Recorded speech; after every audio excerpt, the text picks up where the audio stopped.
President Joe Biden is back in Washington after his 8-day trip overseas. It culminated with a summit with Russian President Vladimir Putin. While Mr. Biden says he accomplished his goal of restarting diplomacy with Russia, it's not clear if any real progress was made on key issues. CBS News senior White House and political correspondent Ed O'Keefe has more. I did what I came to do.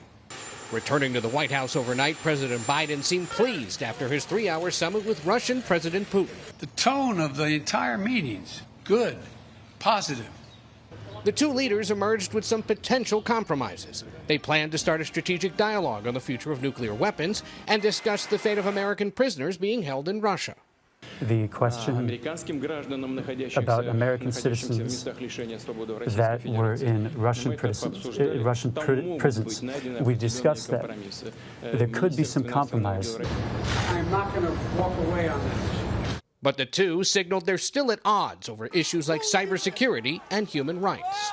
Putin has a history of quashing dissent and jailing political enemies like Russian opposition leader Alexei Navalny, who's been imprisoned for months. Putin refused to even utter Navalny's name. This person knew that he was breaching the laws effective in Russia. While the president warned of what could happen if Navalny dies in prison. I made it clear to him that I believe the consequences of that would be devastating for Russia. Putin also said political dissent in his country could lead to what he called America's disorder, slamming everything from gun violence to the Black Lives Matter movement. What we saw was disorder, destruction, violations of the law, etc. And he equated arresting political protesters with the arrests of rioters at the January 6th Capitol attacks. That's a ridiculous comparison. They're very different criteria. Putin also refused to acknowledge Russia's role in recent cyber attacks on American critical infrastructure. I think just throwing out these insinuations at the expert level, that's inappropriate. Mr. Biden said he gave Putin a list of 16 U.S. infrastructure sectors like energy and water systems and airports that he says are off limits to attacks. And if in fact they violate these basic norms, we will respond. President Biden said the world will find out within a few months if any of Putin's promises will hold. But he lost his temper when asked why he seemed confident that Putin could change his behavior. Hey, what the hell? What do you do over there? So when did I say I was confident? He later apologized. I shouldn't have been such a wise guy with the last answer I gave. Now that the president's back in Washington, he faces significant domestic challenges, including the fate of his trillion-dollar infrastructure proposal. Before leaving Geneva, he said he hadn't yet seen the details of a new bipartisan infrastructure plan that's picking up significant support on Capitol Hill. Ed O'Keefe, CBS News, Geneva. Joining us now for more is former U.S. Ambassador to Ukraine, William Taylor. He's also the Vice President of Strategic Stability and Security at the U.S. Institute of Peace.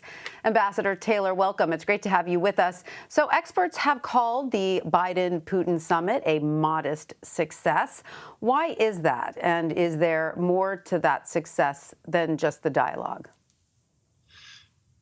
Yes, Tanya. So modest in that the expectations were modest. That is certainly on the U.S. side. There was no hope that President Putin was going to come make some compromise, make some breakthrough. That was not the issue. The issue for President Biden, as I understand it, was to lay out our concerns, the U.S. concerns about Russian behavior.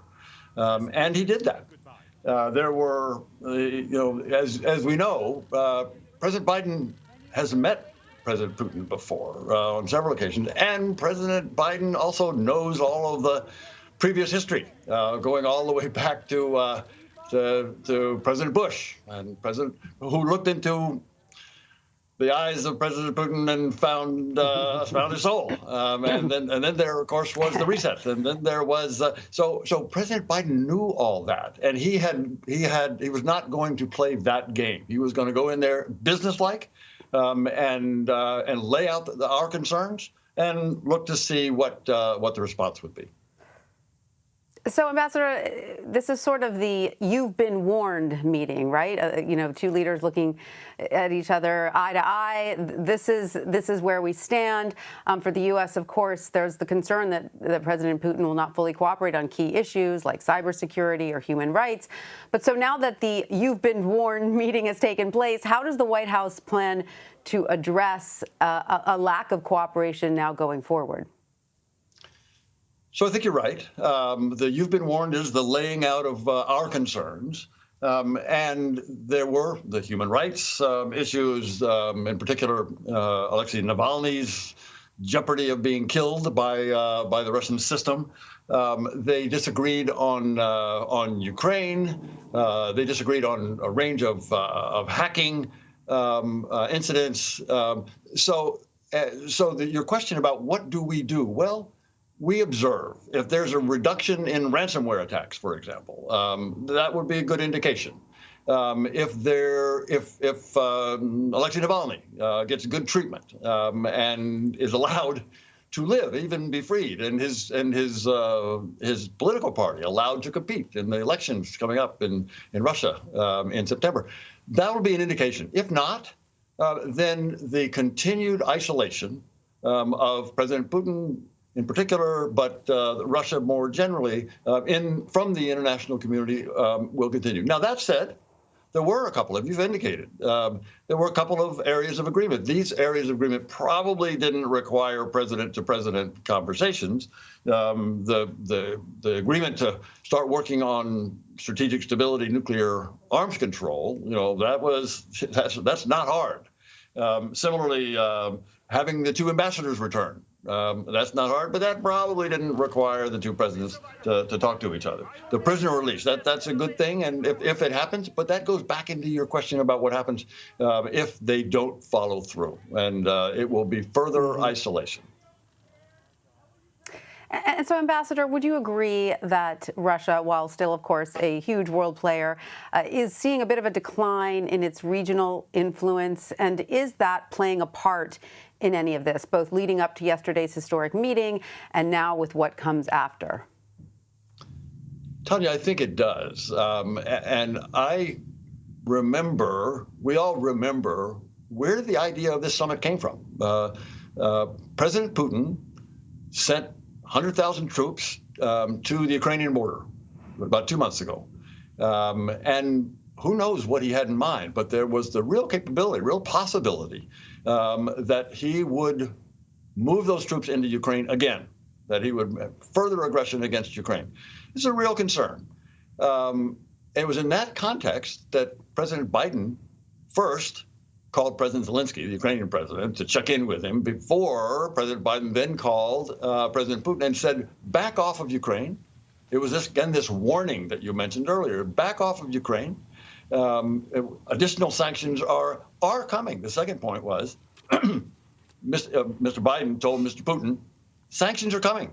And sure enough, 2 days later, sanctions came. And then the third one, this is where the summit came in, was, and if things go well, if you do back off Ukraine, then we might be able to get together in the summer. And of course, we did. And the important point here is because President Putin was so eager for his own reasons to have that meeting, to have that summit, meet in Geneva, because he was so eager, he did back off to some degree from the threatened invasion of Ukraine or the threatening actions that he had been up to until that phone call. So that suggests to me that it's really President Putin who was eager for that call, and that President Biden, not just because of that strong stance, but also because he came from meetings with all his allies. I mean, he was speaking for the allies at NATO, at the EU, and G7.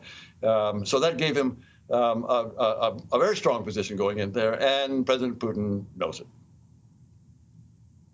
Well, Ambassador William Taylor, thank you so much for joining us. We appreciate your insight. Thank you, Tanya. Good to talk to you.